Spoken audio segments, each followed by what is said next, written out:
अस्सलाम वालेकुम स्टूडेंट्स, मेरा नाम अम्मार मुजाहिद है और हमारी कैलकुलस की लेक्चर सीरीज़ चल रही है। एसएम यूसुफ की बुक फॉलो कर रहे हैं। चैप्टर नंबर 1 का बेसिकली 3 पार्ट्स हैं। तो पहला पार्ट कंप्लीट हो गया। सेकंड पार्ट में कुछ चीज़ें हमने कर ली थी थ्योरी की और बाकी चीज़ें आज हम देख लेते हैं। एग्जाम्पल नंबर 15 से आज हमने स्टार्ट करना है, जिसमें आपके पास एक फंक्शन गिवन है फ्रॉम आर टू आर और डेफिनेशन क्या है इसकी। 1 होगा जब आपके पास पॉजिटिव रियल नंबर्स होंगे और -1 कब होगा जब आपके पास नेगेटिव रियल नंबर्स होंगे। ठीक है, हमने साबित करना है कि इसकी 0 पर लिमिट एग्जिस्ट नहीं करती। 0 पर फंक्शन डिफाइन नहीं है, लेकिन हम 0 पर लिमिट देखेंगे वो एग्जिस्ट नहीं करती। वैसे 2 तरीके हैं इसको करने के। एक तो आप मैनुअली कर सकते हैं ना, सिंपली आप इस केस में लेफ्ट लिमिट कैलकुलेट करें और राइट करें और आप देखेंगे अल्टीमेटली दोनों सेम नहीं आएंगी। ठीक है, और अगर लेफ्ट लिमिट और राइट लिमिट इक्वल ना हो तो दैट मीन्स आपकी लिमिट एग्जिस्ट नहीं करती। एक ये मेथड है। दूसरा मेथड ये हो सकता है कि आप इसको बाय डेफिनेशन देख सकते हैं। ठीक है, यानी कि जो लिमिट की डेफिनेशन है ना, वो एप्सिलॉन डेल्टा डेफिनेशन, उसको यूज़ करते हुए भी आप इसको प्रूव कर सकते हैं। तो हम उसको अगर देख के चलते हैं। एक और बात इसमें, बल्कि वो थोड़ी जनरल बात ये है कि जब भी आपने किसी फैक्ट को प्रूव करना है ना, तो आपके पास बेसिकली एक स्टेटमेंट गिवन होती है, दूसरी आपने प्रूव करनी होती है। ऐसे ही है ना, like this one, P implies Q, यानी कि इफ़ P देन Q। अगर P होल्ड करेगा देन Q भी होगा। एक तो तरीका इसको प्रूव करने का ये है कि आप डायरेक्टली जा सकते हैं, यानी P को साफ फर्ज करें, ठीक है, और कुछ डेफिनेशन रिजल्ट्स वगैरह यूज़ करते हुए आप अल्टीमेटली Q तक पहुंच जाते हैं। लेकिन इसी को प्रूव करने के लिए एक और तरीका यूज़ किया जाता है जिसको कहते हैं कॉन्ट्रापोजिटिव मेथड, जो कि होता है जी negation Q implies negation P। Negation mean इसका ऑपोजिट। ठीक है, यानी आप फर्ज करते हैं निगेशन Q को और वही अगेन आप कुछ रिजल्ट्स वगैरह यूज़ करते हैं, कुछ फैक्ट्स यूज़ करते हुए आप निगेशन P तक पहुंच जाते हैं। तो बेसिकली दोनों आपस में इक्विवेलेंट होते हैं। ठीक है, ये आपके पास जो मेथड था इसको कहते हैं कॉन्ट्रापोजिटिव मेथड। इसी तरह से एक और मेथड है जिसको हम इंडक्शन मेथड कहते हैं, उसको मैं डिटेल में डिस्कस नहीं करूँगा, उससे भी प्रूव किया जा सकता है। और इसी तरह से एक मेथड होता है कंट्राडिक्शन। कंट्राडिक्शन मेथड ये कहता है कि आपने जो चीज़ साबित करनी है ना, जैसे इस केस में हमने प्रूव करना है कि आपकी लिमिट 0 पर एग्जिस्ट नहीं करती। ठीक है, लिमिट 0 पर एग्जिस्ट नहीं करती, तो कंट्राडिक्शन मेथड में आप फर्ज ये करके चलेंगे कि लिमिट एग्जिस्ट करती है। ठीक है, और अगेन आप डेफिनेशंस वगैरह यूज़ करेंगे और लास्ट में आप देखेंगे कि हमने जो सपोजिशन की थी ना वो फॉल्स है, क्योंकि हमारे पास जो बेसिकली इसको एग्जिस्ट करने के बाद जो सिचुएशन बन रही है वो ट्रू नहीं बनती। ठीक है, यानी इस केस में देखिए ना, x goes to 0 f of x exist. ठीक है, और उसने आगे फर्ज भी किया हुआ है कि फर्ज करें इसकी वैल्यू जो हमारे पास आ रही है दैट इज l।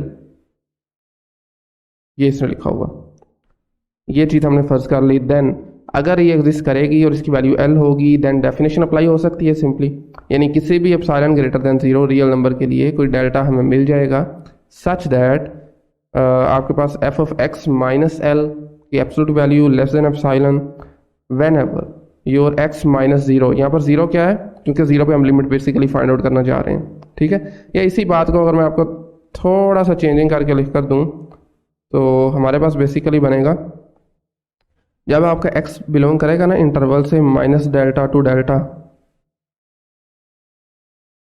ठीक है, x अगर इस इंटरवल से बिलोंग करता है तो दिस इम्प्लाइज दैट हमारा जो एफ ऑफ एक्स है, यानी कि x का इमेज, एक्स डोमेन का कोई एक एलिमेंट है। ठीक है, आपके पास जो एक्स का इमेज है this is f of x और ये आपके पास देन बिलोंग करेगा सिंपली आप एल माइनस एप्सिलॉन, एल उसकी लिमिट है, कोमा एल प्लस एप्सिलॉन, कुछ पॉइंट एल से आगे कुछ पॉइंट एल से पीछे। ये डेफिनेशन है बेसिकली, और इस केस में ये बनेगी। ठीक है, क्योंकि हमने लिमिट जो कैलकुलेट करनी है 0 पर करनी है, इसको हम लेके चलेंगे। अच्छा जी, अब अगर मैं पर्टिकुलरली हम ना एप्सिलॉन को 1 फर्ज करके आगे चलते हैं। ज़रा फर्ज करें आपने एप्सिलॉन ले लिया 1, एक पर्टिकुलर केस करते हैं, और then there is a delta greater than 0 such that, definition वही रहेगी, बस आपने ये करना है कि जो l है उसकी जगह 1 पुट कर दी है। ठीक है, सॉरी एप्सिलॉन की जगह, l की जगह नहीं, सॉरी एप्सिलॉन की जगह 1 पुट कर दी है। डेफिनेशन वही है, आपने जस्ट काम ये किया है कि एप्सिलॉन की जगह 1 इंसर्ट कर दी है। अब देखें, अगर आप डेल्टा बाय 2 लेते हैं, डेल्टा बाय 2, डेल्टा एक रियल नंबर है ना, डेल्टा बाय 2 भी अगेन एक रियल नंबर होगा और माइनस डेल्टा बाय 2 भी, ये इस इक्वेशन को सेटिस्फाई करेंगे। ठीक है ना, x is equal to delta by 2, यहाँ से पता चल रहा है ना इनक्वालिटी से ही, अगर डेल्टा बाय 2 पुट करते हैं तो delta by 2 is less then delta. इसी तरह से यहाँ पर भी माइनस डेल्टा बाय 2 है, वो भी पॉजिटिव का डेल्टा बाय 2 हो जाएगा, तो वो भी इसको सेटिस्फाई करेगा। ठीक है, तो इसका क्या मतलब है, अगर इसको सेटिस्फाई कर रहा है तो बेसिकली दिस इम्प्लाइज दैट क्या होता है हमारे पास f of x minus l is less than 1 in this case. ठीक है ना, तो ये बेसिकली है। तो आपने काम ये करना है कि x is equal to delta by two और x is equal to minus delta by two, क्योंकि 1 को सेटिस्फाई कर रहा है तो इस x की जगह हम डेल्टा बाई टू और minus delta by to put कर देंगे। ठीक है, यानी f of delta by to ये पुट किया, minus l is less than 1, और f of minus delta by to minus l is less than 1 again. अब हमने देखे ना ये चीज़ जो है आपको पता है f of delta by to किसके इक्वल है, 1 के इक्वल, ये गिवन है। यानी डेल्टा बाई टू क्या होगा, पॉजिटिव रियल नंबर होगा ना, तो पॉजिटिव रियल नंबर पर फंक्शन की वैल्यू क्या है, 1 है। नेगेटिव रियल नंबर्स पर फंक्शन की वैल्यू -1 है। तो जस्ट इस फैक्ट को यूज़ करते हुए हमने F of delta by to की जगह 1 पुट कर दिया, F of minus delta by to की जगह -1 पुट कर दिया। ठीक है, तो इसका मतलब है कि ये वाली जो आपकी इनक्वालिटी है जिसको हमने 2 का नाम दिया वो क्या बन जाएगी, 1 minus l is less than 1 and -1 minus l is less than 1। ये इनक्वालिटीज़ हैं, आप इसको सोल्व कर सकते हैं। ऑलरेडी हम इस लेक्चर सीरीज में कर चुके हैं। पहली इनक्वालिटी से जो आपके पास अगेन ये इनक्वालिटी बन जाएगी जी, आपका एल जो लाई करता है वो 0 और 2 के दरमियान, और दूसरी इनक्वालिटी से बनेगा आपका एल लाई करता है -2 और 0 के दरमियान। अब ज़रा देखते हैं कि आपका एल बेसिकली है क्या है। तो उसके लिए ज़रा आसानी के लिए हम नंबर लाइन लगा लेते हैं और अपने जो पॉइंट्स हैं वो इधर पुट कर देते हैं। Let's say ji this one is 0 के लेफ्ट पे हम यहाँ पर -2 फर्ज कर लेते हैं और राइट पर ये 2 कह देते हैं। अब आपकी फर्स्ट इनक्वालिटी का मतलब है कि आपका 0 से 2 तक है, ओपन इंटरवल। ठीक है ना, 0 इंक्लूड इसमें नहीं है। और सेकंड इनक्वालिटी कहती है कि -2 से 0 तक, ये भी ओपन है ना 0 पर 0, यानी कि दोनों इनक्वालिटीज़ में इंक्लूड नहीं है। तो अब देख रहे हैं दोनों का इंटरसेक्शन हमारे पास एम्प्टी सेट आ रहा है, दोनों में कुछ भी कॉमन नहीं है, इसका मतलब एल एग्जिस्ट ही नहीं करता। ठीक है, अगर एल एग्जिस्ट नहीं करता, हमने तो शुरू में कहा था ना एल एग्जिस्ट करेगा, तो इसका मतलब है हमारी जो सपोजिशन थी वो फॉल्स थी, वो ठीक नहीं थी। ठीक है, दिस इम्प्लाइज दैट आपकी जो लिमिट है एग्जिस्ट नहीं करती, क्योंकि एल ही एग्जिस्ट नहीं कर रहा बेसिकली इस केस में। ठीक है, तो अगर नहीं समझ लगे कहीं से तो आप पूछ सकते हैं, वैसे इतना डिफिकल्ट नहीं है ये। अच्छा जी, अब इसी का एक अल्टरनेटिव मेथड जो आपको पहले ही मैंने बताया था कि आप लेफ्ट हैंड लिमिट कैलकुलेट करें और राइट हैंड कर लें। ये देखें ना, ये राइट हैंड है, राइट हैंड आपके पास 1 आ रही है। ठीक है, अच्छा क्यों आ रही 1, जरा इसको भी मैं चाह रहा हूँ हम क्यों के लिए देख लेते हैं। लेट्स से जी आपके पास this is the coordinate system, और इस सिस्टम पर फॉर एग्जांपल जी हमारे पास 1 पॉइंट है, this is over -1, x axis पर भी ये 1 और ये -1। हमारे पास क्या है गिवन, पॉजिटिव रियल नंबर्स के लिए आपका आंसर क्या आ रहा है, 1 आ रहा है। यानी जितने पॉजिटिव रियल नंबर्स है ना, इसको छोड़कर इधर होल आ जाएगा, आंसर 1 आ रहा है। नेगेटिव रियल नंबर्स को अगेन इसको छोड़कर -1 आ रहा है। अब आप जब राइट लिमिट कैलकुलेट करेंगे, यानी कि 0 को आप राइट साइड से अप्रोच करेंगे तो आपकी वैल्यू क्या आ रही है, 1 आ रही है।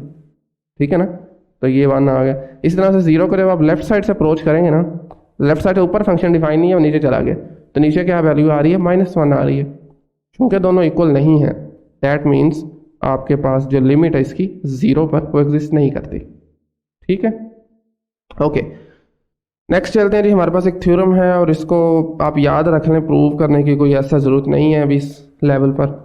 एफ एक फंक्शन आपके पास जो कि आर से आर में है, देन बेसिकली इसका मतलब ये है कि आप जैसे ही किसी एक पॉइंट को अप्रोच करेंगे ना, आपकी लिमिट यूनिक होगी। ठीक है, 2 डिफरेंट लिमिट्स किसी एक पॉइंट पर नहीं मिल सकती। उसने बताया हुआ है कि आपका एफ ऑफ एक्स अप्रोच कर रहा है L1 को as x approaches to A, and f of x goes to L2 as x approaches to A, then that means आपका L1 और L2 दोनों सेम है, ये डिफरेंट नहीं हो सकते इन एनी केस।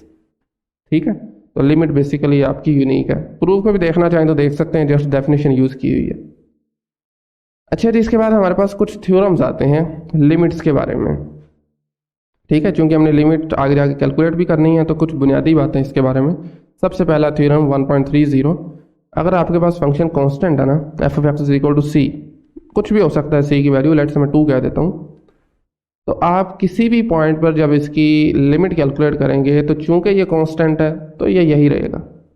ठीक है, एक्स इज इक्वल टू ए को जो मर्जी रख लें, एफ ऑफ एक्स ने सी ही रहना है, क्योंकि हमारा जो नंबर है वो एफ ऑफ एक्स जो है वो 2 ही आ रहा है थ्रू आउट द प्लेन, वो 2 है, वो कहीं और जा नहीं रहा। ठीक है, एक्स एक्सिस के कोई भी आप पॉइंट ले लें, आपकी फंक्शनल की वैल्यू जो है, लिमिट आपकी जो है वो 2 ही आएगी या सी आएगी इन जनरल।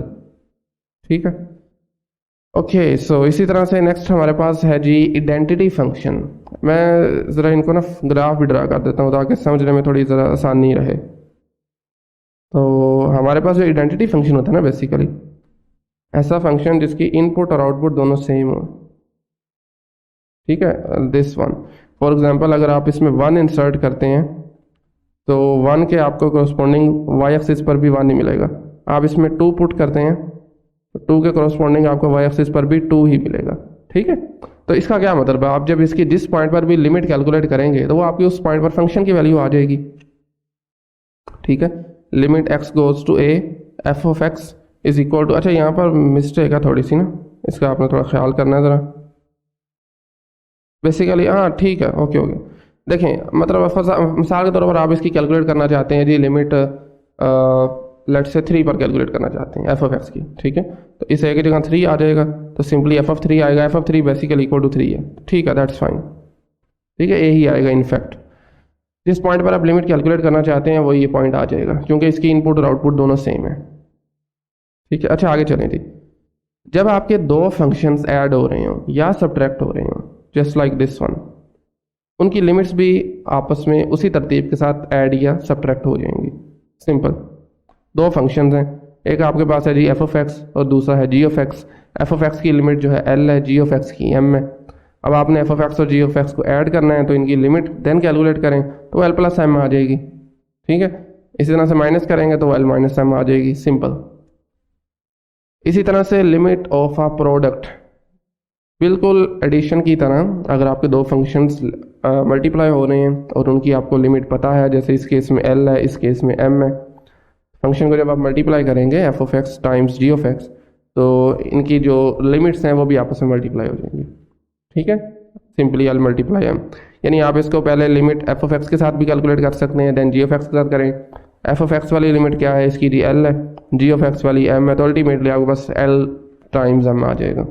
ठीक है, अच्छा इसी में एक मज़ीद कैसी ये आ सकते हैं कि अगर आपके कोई फंक्शन की पावर आ रही, कोई भी फंक्शन आपका उसकी पावर आ रही है तो आप लिमिट उस फंक्शन की आपको पता है, जैसा कि इस केस में एफ ऑफ एक्स की लिमिट एल है और एफ ऑफ एक्स की किसी भी पावर एन के लिए आप एन को बाहर लिख सकते हैं और अंदर आप वही एज यू अपनी लिमिट कैलकुलेट करें। यानी एफ ऑफ एक्स की लिमिट एल है, एल करने के बाद आप उसकी पावर एन जो भी होगी वो ले सकते हैं। ठीक है, पावर एन के लिए भी है और पावर 1 ओवर एन ले रहे हैं तब भी ये ट्रू है। यानी आप पावर कोई भी लेना, मतलब यहाँ पर तो एन था, यहाँ पर 1 ओवर एन है, तो देन भी आप लिमिट को फंक्शन के साथ लिख सकते हैं और उसकी होल पावर लिख लें। ठीक है, हाँ यहाँ पर देखें ना, प्रोवाइडेड एल आपका जो है वो greater than or equal to 0 होना चाहिए और एन इज इवन होना चाहिए। एन आपका इवन होना चाहिए और आपका जो एल है वो लाजमी है कि ग्रेटर आर इक्वल टू 0 होना चाहिए। ठीक है, अच्छा जी नेक्स्ट हमारे पास है लिमिट ऑफ अ कोशेंट। दो फंक्शन डिवाइड हो रहे हैं, दोनों की लिमिट आपको पता है और जी ऑफ एक्स की जो लिमिट है यानी कि जो डिनोमिनेटर में फंक्शन आ रहा है उसकी लिमिट 0 नहीं होनी चाहिए।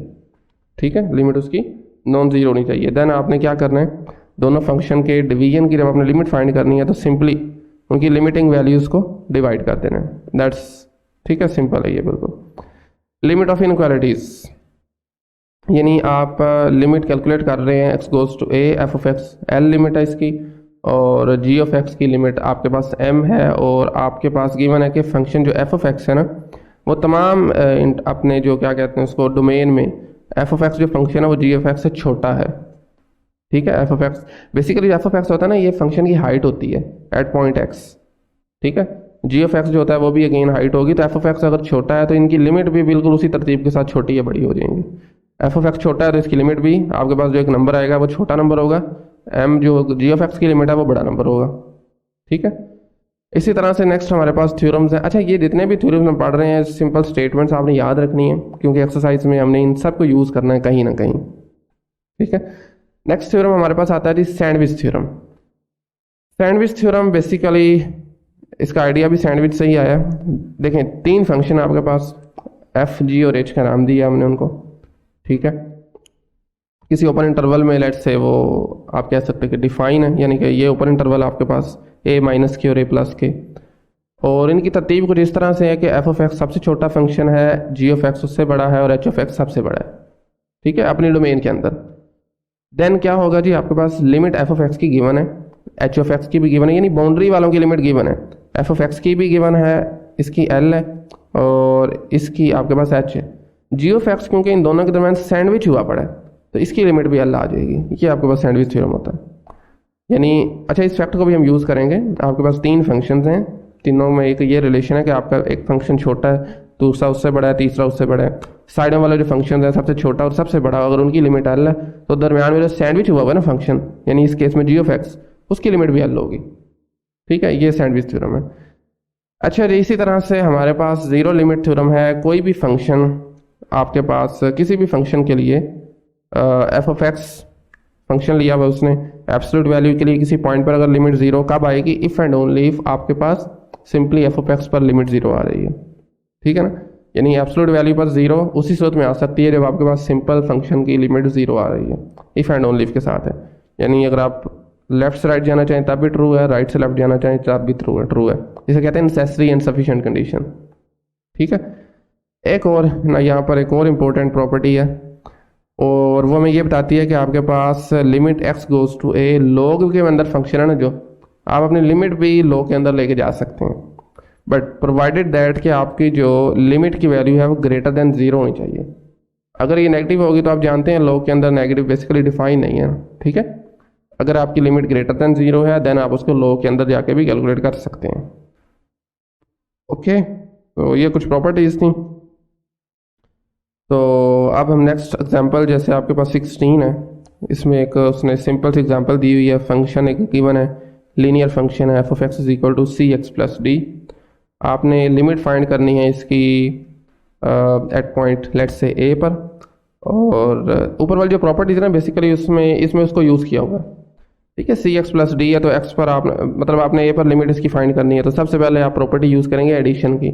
हमने पढ़ी थी ना कि आप अलग अलग कर सकते हैं, पहले आप इसके साथ कैलकुलेट कर लें, देन आप डी के साथ कैलकुलेट कर लें। ठीक है, देखें x goes to c, again आपने प्रोडक्ट आ रहा है, एक कांस्टेंट है और दूसरा आपको वेरिएबल है, उन दो को भी आप अलग अलग कर सकते हैं। ठीक है, limit x goes to a, c के साथ अलग मल्टीप्लाई करें इसको, x goes to a x के साथ अलग, और ये चूंकि कांस्टेंट है, कांस्टेंट की लिमिट आपको पता है कांस्टेंट नंबर ही आ जाता है। ठीक है, लिमिट जिस मर्जी पॉइंट पर आप कैलकुलेट करें उस पर फर्क नहीं पड़ना, तो डी एज इट इज आ गया।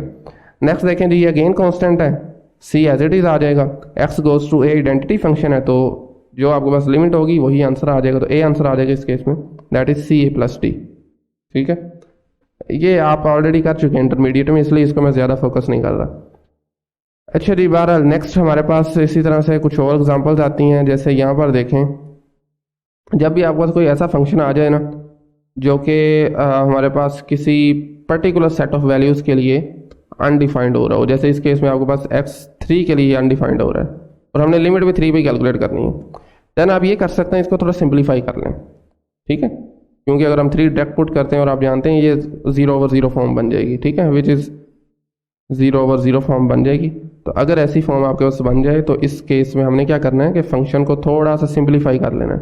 तो इस केस में देखें, ऊपर आपने फार्मूला यूज़ किया है a² - b² वाला, सिंपली x-3 आ गया, x+3 आ गया, ये दोनों कैंसिल आउट हो गए, पीछे x+3 बचा, तो इजीली आप आगे उसकी लिमिट कैलकुलेट कर सकते हैं। ठीक है, अच्छा जी, नेक्स्ट आ रही एग्जांपल नंबर हमारे पास है 18, और इस एग्जांपल में फंक्शन जो गिवन है that is f of x is equal to x sine 1/x, angle के अंदर 1/x आ रहा है, और हमने बेसिकली लिमिट कैलकुलेट करनी है 0 पर। ठीक है, अगेन आप देखें 0 पर डायरेक्टली अगर पुट करते हैं तो ये 0 हो जाएगा, यहाँ पर 1/0 विच इज़ अनडिफाइंड, और साइन इन्फिनिटी बेसिकली हमारे पास डिफाइन नहीं है, तो अगेन हमें कुछ यूज़ करना पड़ेगा। अच्छा, आप जानते हैं ना जब हमारे पास साइन फंक्शन आ जाए, साइन फंक्शन जो होता है उसकी वैल्यू लाई करती है जी -1 से 1 तक। साइन एक्स की वैल्यू किधर से किधर तक लाई कर सकती है, -1 से 1 तक। अगर साइन एक्स के साथ कोई और नंबर मल्टीप्लाई कर देंगे, एक्स मल्टीप्लाई करेंगे, उससे ये होगा कि आपकी वैल्यू जो है ना, अगर पहले 0 से बड़ी थी तो तब भी 0 से बड़ी रहेगी। ठीक है, अगर आपकी पहले वैल्यू 0 से बड़ी थी तो तब भी 0 से बड़ी रहेगी। अगर आपका x नेगेटिव भी हो गया ना, फर्स्ट करें इस केस में हमने x से मल्टीप्लाई किया हुआ है ना इसको, अगर आपका x नेगेटिव भी हो जाता है तो एक नेगेटिव अंदर हो जाएगा, तो दोनों नेगेटिव नेगेटिव मिलके पॉजिटिव हो जाएंगे अगेन। तो यहाँ से हमने बेसिकली फैक्ट यूज़ किया कि आपका जो फंक्शन है उसकी एब्सोल्यूट वैल्यू अगर ली जाए तो वो हमेशा 0 से बड़ी रहेगी, हमेशा वो 0 से बड़ी रहेगी। वैसे भी आप ये भी इधर से डायरेक्टली भी देख सकते हैं कि आपके पास एब्सोल्यूट वैल्यू साइन लगाने से आपका जो फंक्शन है वो पॉजिटिव हो जाता है। अब नेक्स्ट प्रॉपर्टी हमने यूज़ करनी है एब्सोल्यूट वैल्यू की, विच इज़ आप ए बी की एब्सोल्यूट वैल्यू किसके इक्वल होती है, ए की अलग से ले लें, बी की अलग से ले लें। ठीक है, तो इस केस में अगेन एक्स की अलग ले ली, साइन 1 ओवर एक्स की अलग से ले ली। ठीक है, अब देखें उसने इन एक्स क्या किया हुआ है कि साइन 1 ओवर एक्स को रिमूव कर दिया, और आपने ये कहा है कि आपके पास लेफ्ट साइड से अगर आपने कुछ रिमूव किया है ना तो राइट साइड ऑटोमेटिकली बड़ी हो जाएगी। ठीक है, तो आपके पास इनक्वालिटी यहाँ से ही आती है कि दिस इज लेस देन और इक्वल टू एक्स, क्योंकि आपका साइन 1 ओवर एक्स जो है ये हमेशा लेस देन होगा 1 से।